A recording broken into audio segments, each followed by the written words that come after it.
Hello folks, Pipe Man 1861 here. Once again, I'm in the backyard here after work. Beautiful evening. And I'm smoking in my Peterson Emerald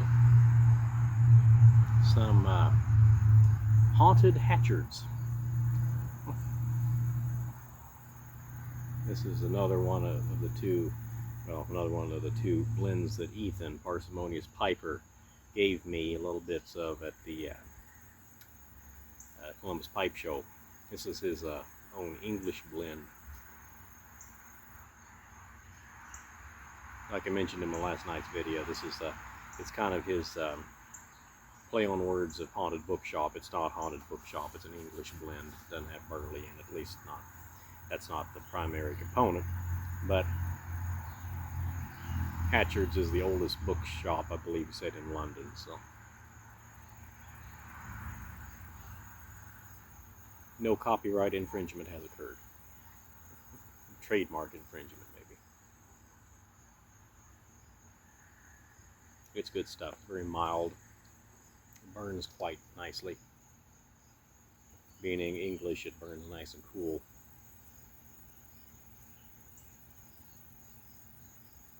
Has a very nice flavor to it. Anyway, the reason I'm making this video is I forgot completely. I kind of skipped a step, or skipped a topic. I was so excited about the Columbus Pipe Show, telling you all about that, I completely forgot to tell you all about my adventure in Florida, or adventures at Florida. I also didn't tell this to anybody at the pipe show, so this is the first time they're hearing it too. Several life lessons were learned.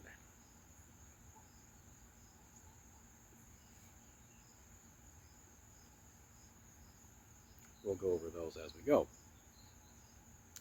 So, to recap, I made that video live from Clearwater Beach.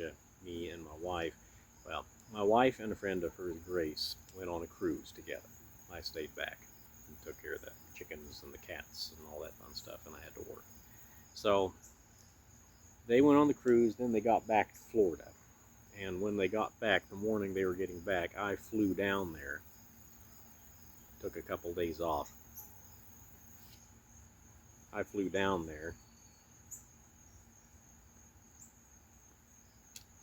They picked me, they got a rental car, they de-shipped. Got a car, and they picked me up at the airport.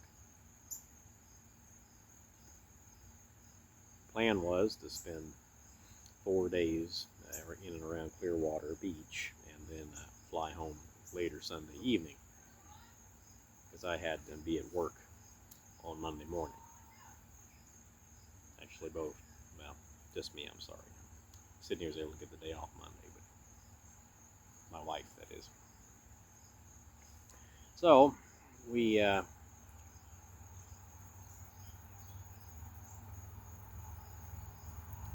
I got down there, had a great time. It was a lot of fun.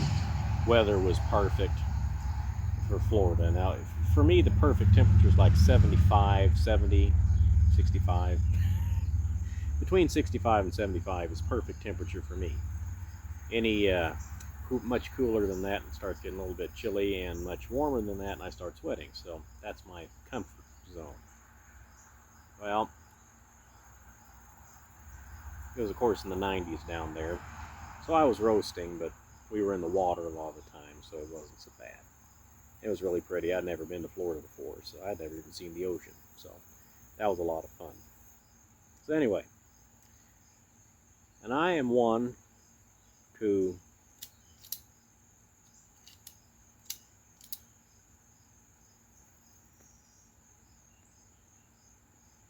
I've always been the kind of person who likes to watch the weather and see what the weather's going to be next few days. I was big into weather when I was younger, especially. Have a barometer on our wall next to our bedroom. Made a bunch of gizmos when I was 10, 11 years old. That wind speed, wind direction, and anemometer, weather vane, just fun stuff I built. So I've always loved the weather.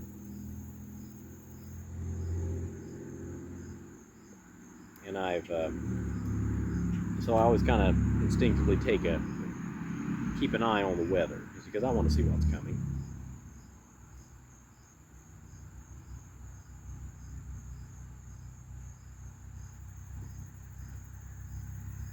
So I started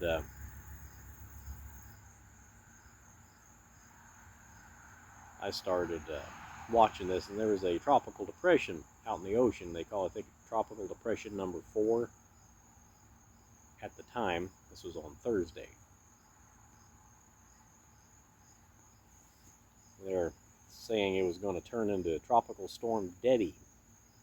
now you're all seeing where I'm going with this. Well, I was kind of watching it. Nothing much I could do about it, but I was just watching it, seeing what it would do. Of course, they could predict those things pretty far out, but they were getting more and more precise as it got closer. So by Friday morning, they were talking. It had turned into a tropical storm, or at least it was just about to. And they were saying that by the time it reached landfall, it very well may turn out to be a hurricane. Could turn into a hurricane. So I told Sydney and Grace, I was saying, well, there's a pretty good chance our flight may get canceled. We'll just have to wait and see. So, sure enough, turned into Tropical Storm Debbie, and then the rain started moving in on Friday night, Saturday morning. We got up Saturday morning. We were going to do a couple things, and in clear water.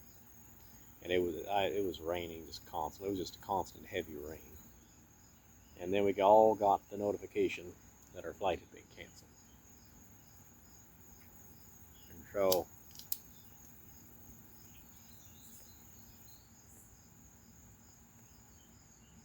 naturally, we went into, oh no, what are we going to do now mode. So Sydney's really good at planning things out. So she got on her phone, she started looking at flights going out of different airports like Orlando.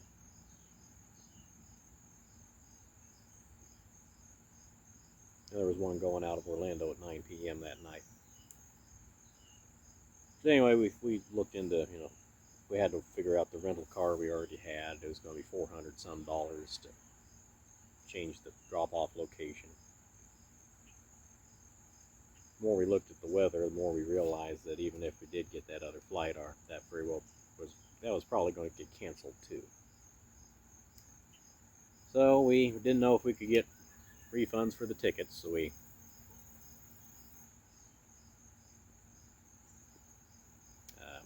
drove to the Tampa airport. That's where we flew into. Dropped the rental car off, so we no longer had a car. And we went to the counter and talked to the ticket agent there for Frontier, which is who we're going to fly back with. And lady said, well, best I can do is just give you your money back. We can't give you any extra for a rental car or anything. We're like, is there any way you can give us some money for a rental car? And he said, nope, I'm sorry, because of weather. It's because of weather, so we can't give you anything other than what you paid. I said, all right, appreciate you looking into it.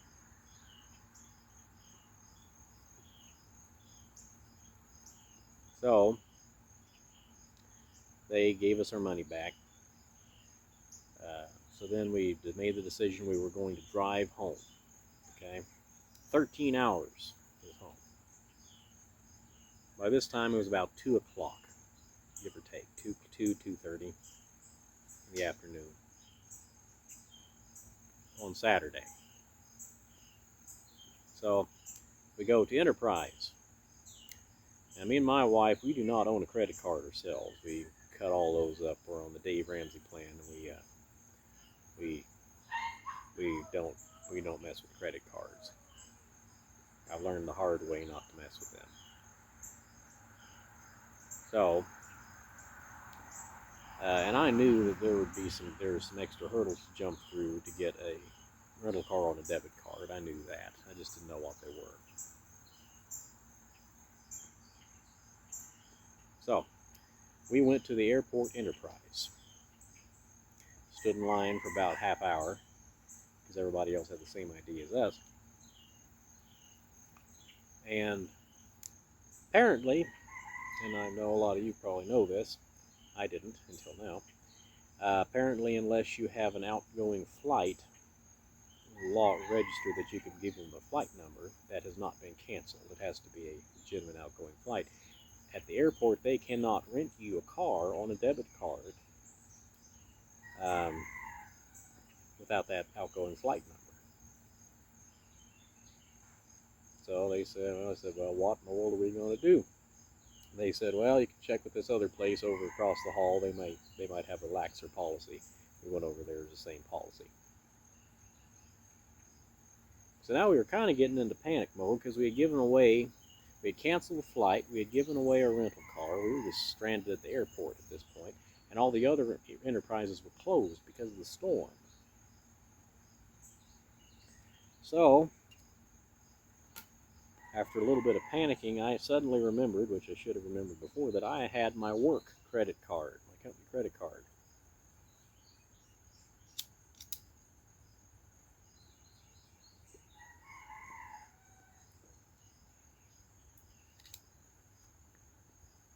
And usually, I wouldn't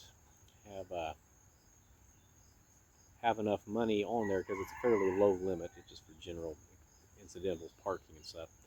I wouldn't have enough on it usually to cover a rental car, but it had just rolled over. It was like the second or third of the month, so I had a full balance. So I was able to, I had enough in there to cover rental cars. So we went back to Enterprise.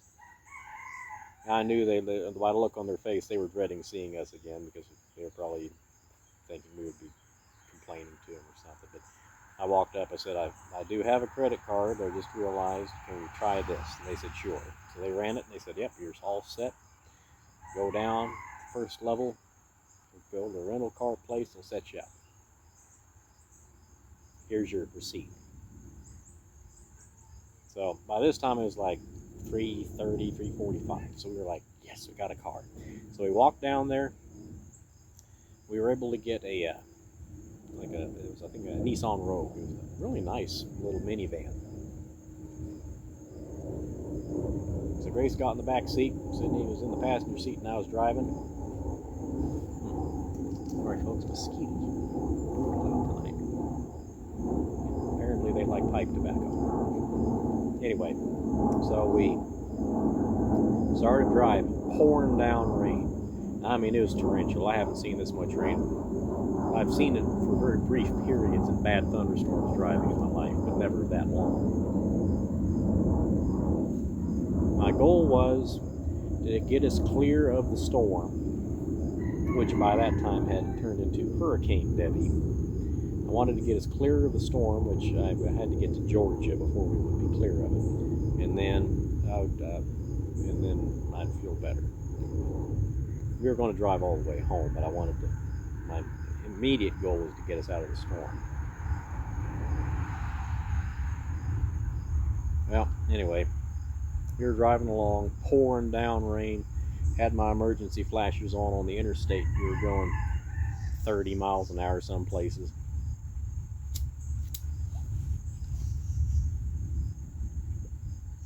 For a short time, the rain let up a little bit.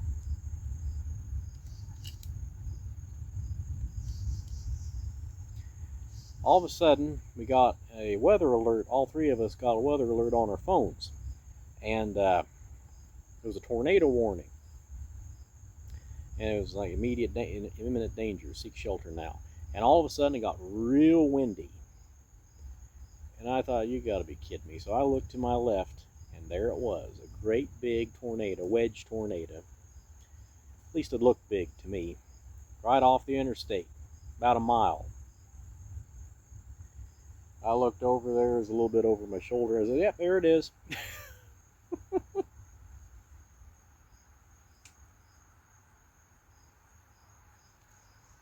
apparently my wife thought I was going to stop and look at it because she said, "Don't stop." I said, "I'm not going to stop." So I sped up considerably. I was passing people. The Lord was very good. We got out of that situation.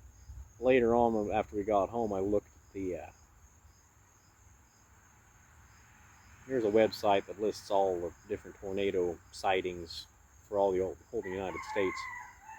I found that tornado. It was a confirmed tornado. It was confirmed by the Emergency Management Service, or a sheriff's deputy or something reported it. It crossed the interstate after we passed through there. If we had been 10 minutes behind, we would have run right into it.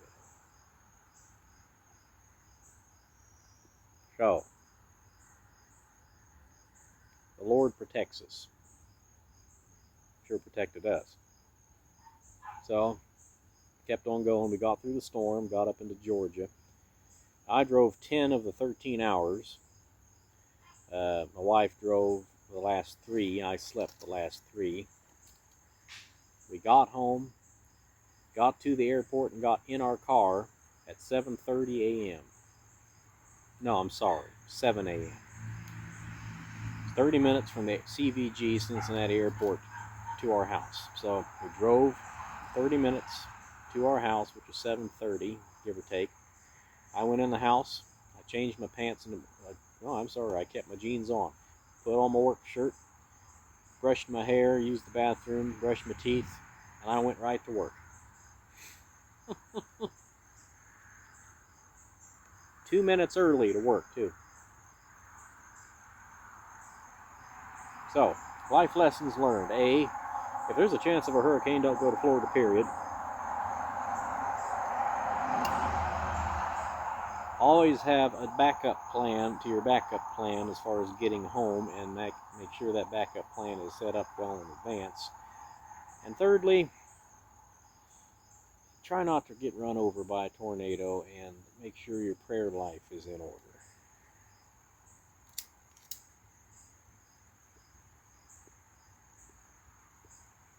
Because believe me, after that little adventure, me and the Lord feel a lot closer now.